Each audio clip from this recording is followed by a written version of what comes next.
What a game it was last night. The Lakers, man, they are on the ropes. Let's go to the highlight. Anthony Davis and the Lakers taking on the Clippers. And I'll tell you, Anthony Davis, the injury bug started early, just over 3 minutes into the game. Davis misses that jumper, and then watch him. Falls to the court. Trips over the video board right there. Now you watch it again. Shoots the airball three right there, but then trips, falls, doesn't see the board. He finished 2 of 9 in the first quarter, in the first 9 minutes. Didn't return for the rest of the game. Lakers called it back spasm. Just over 2 minutes left in the half. Clippers up by 21.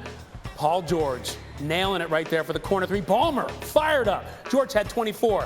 And then under 4 minutes left in the third. Kawhi dominating, coming up with that loose ball. He had 15. Clippers blow out the Lakers 118-94. Here's AD after the game. I know the spirit in the locker room was still high. I mean, guys came in after the game and said, put it behind us. We got nothing but the ball. So guys are still great with their minds and their spirit about, the rest of the season. And obviously we're fighting for playoffs. And tomorrow's probably the biggest game after the East game. So, guys are still optimistic and we're still fighting. And guys' spirits are still high. Okay, so the spirits are high, but are this team's playoff hopes? Starting tonight on ESPN against Portland, the Lakers have 6 games remaining on their schedule. They're favored in 4 of those 6 contests, but they only have a 56% chance to earn a top 6 spot in order to avoid the play-in tournament. JWill's with us now to talk about Laker troubles. Okay, so JWill, LeBron is banged up. Now Anthony Davis is banged up.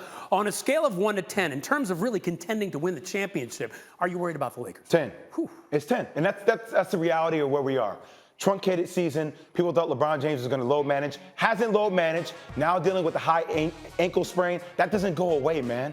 You deal with that for the rest of the season. That only heals in the offseason after having multiple months to go to therapy for that. AD banged up. How is he going to handle? By the way, he still had that Achilles injury he came back with. Dennis Schroeder out for 10 to 14 days. 10 to 14 days for a guy that is probably your 3rd leading scorer on this team. So, yes, you're worried about them. A big-time game tonight against the Portland Trail Blazers. They could be in that play-in scenario. They will be in that play-in scenario.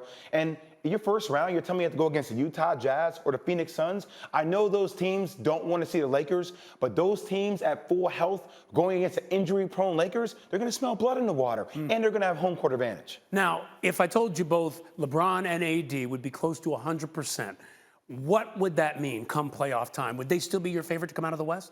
Yes. If you're telling me that LeBron is trending at 80% and AD at 90%, they would still be my favorite. Because at the end of the day, LeBron James is the maestro that makes everything happen. He unlocks everybody on this team. We talk about greatness. Last year, he used the hashtag #WashKing to stay motivated. He's been out. Look, he's been out for a month. He needs to be out. He needs to rest.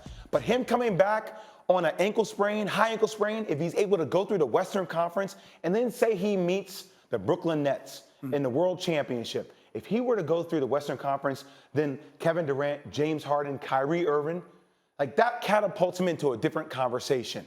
It does. He would have gone through the Golden State Warriors and the Brooklyn Nets. I don't think any other player in the history of the game have gone through that loaded of teams. And to win in a situation like that with what you're talking about, truncated season, possibly with that ankle sprain lingering into the playoffs, we'll see. Okay, so given LeBron's age, all the wear and tear that he's been through, how worried are you at him getting another crack at the championship? I'm always worried about LeBron James, but I'm not betting against him. I've said this before. Look, people can say whatever they want to say about me and LeBron James because I've made statements about, back in the day, comparing him a little bit to Scottie Pippen, just mentality-wise, before he became more Michael Jordan, a leader, right? Even if it was like, hey, Michael Jordan would never say things like, I'll never be 100% in my career. That's fine. You can come at me with all that. I'm not betting against this dude. This dude is unique.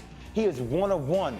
He is different. If there's anybody that can come back off a high ankle sprain and play through a truncated season and still win a world championship, it is number 23. And that's not MJ, that's LeBron James. Wow. He's built for it. I got to tell you, let's put it in context, by the way. The stakes high for this game against the Blazers. If they lose that game, the world champs would, at this moment, end up in the play-in tournament. Imagine that. JWill, thanks so much. Thanks, Will.